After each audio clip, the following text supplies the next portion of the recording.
What is the most recognizable classical musical piece to have ever been written? Chances are you said Für Elise. Now, if you didn't say Für Elise and you're an actual musician, then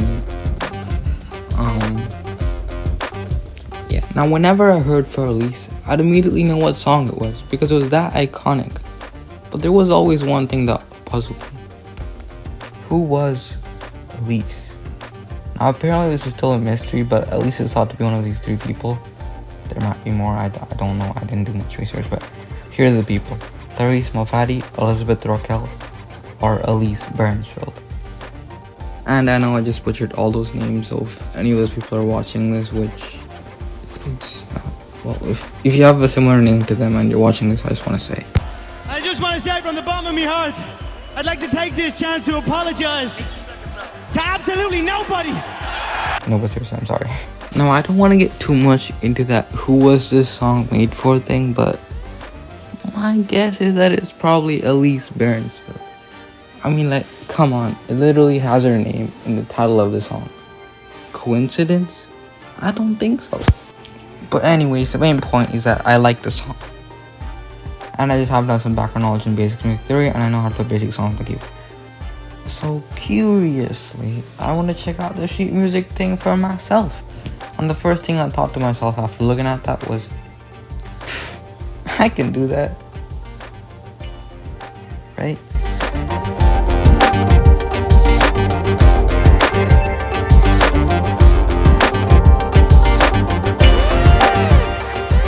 So immediately I started practicing. And not to brag or anything, but I was making pretty quick progress if I say so myself. I had already learned perhaps the most recognizable part of the piece. Now this piece was about 3.5 pages long, and I had already almost completed the first page in just 2 days. Things were looking real good. That's when it hit. Now the part of the song that you're seeing that's highlighted right now is what I like to call the crazy part. And I'm not exaggerating here. This part to me was like how colonialism affected the entire world. Like I almost rage quit learning this part. It took me so long to learn, and I'll admit I don't usually like learning songs and pieces from YouTube videos, but this part really messed me up so bad. So this YouTube video from HD Piano, thank you, because without this video I would have probably gone insane and I would have probably taken double the time to learn this. Now the good thing was that after this part, it was just kind of repetition of the beginning, so things were starting to look real good again.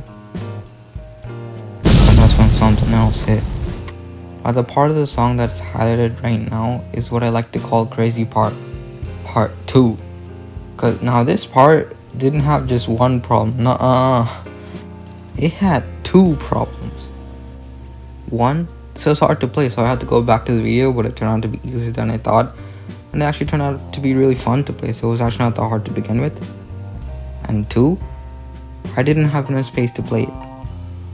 Like literally, I didn't have enough space to play it. You see, to understand this problem, you gotta know the difference between a piano and a keyboard. Well, there are many differences, but the main one that I'm concerned about for learning the song is that a piano has 88 keys. However, keyboard can have between 61 to 88 keys. And I just happened to have a model that had 61 keys. So quite literally, I didn't have enough space to play this thing. But I wasn't gonna let this little thing stop me from success. So I resorted to improvising.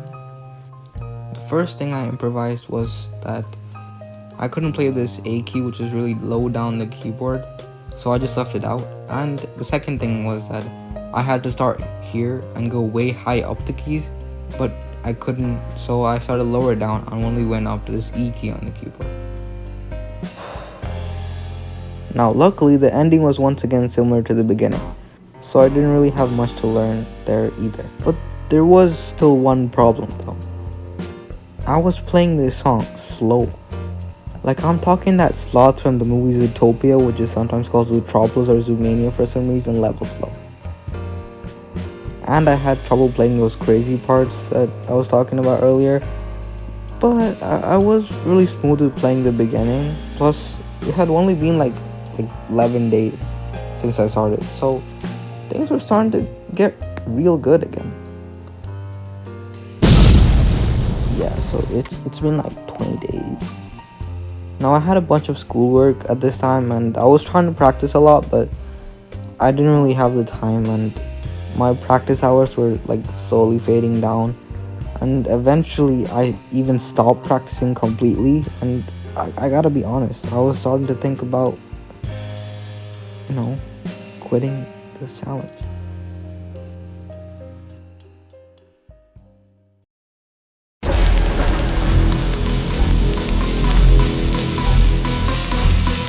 They don't know me, son!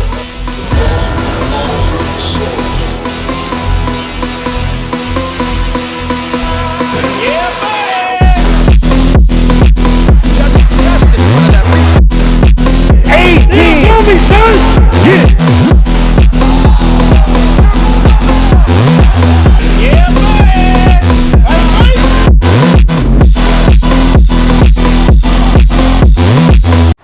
Yeah, I don't know what clicked in me, but I started practicing again after like 15 days, and I mean, I was more determined than ever. I started working like very, very hard. So once again, things were starting to look real good. Don't worry, nothing happened. I just wanted to do that.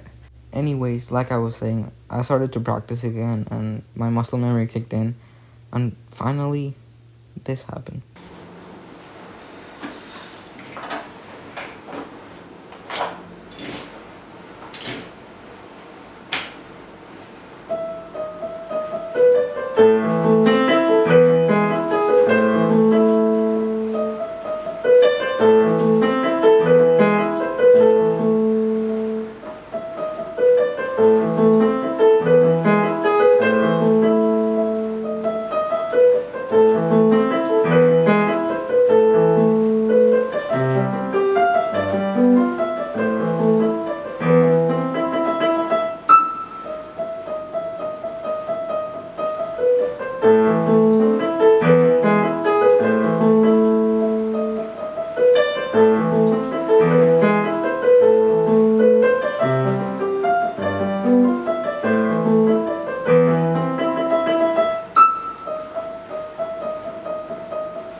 That's me.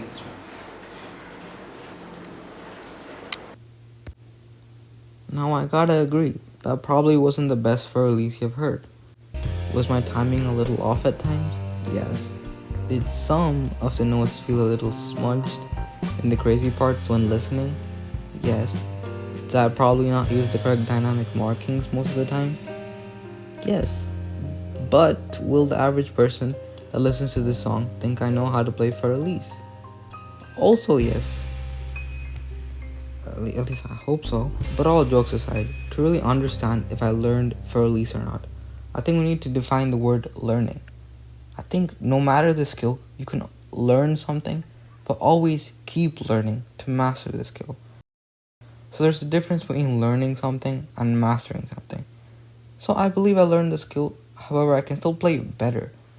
But I believe that will only happen as I play more and more songs and pieces. As the more songs I play, the more I will learn, and some of the things I learn can improve how I play Für Elise. So in short, this is not the end of my Für Elise journey. Rather, I would say it's the beginning of a new journey. A journey with a lot of ups and downs, a lot of roads that are not yet paved.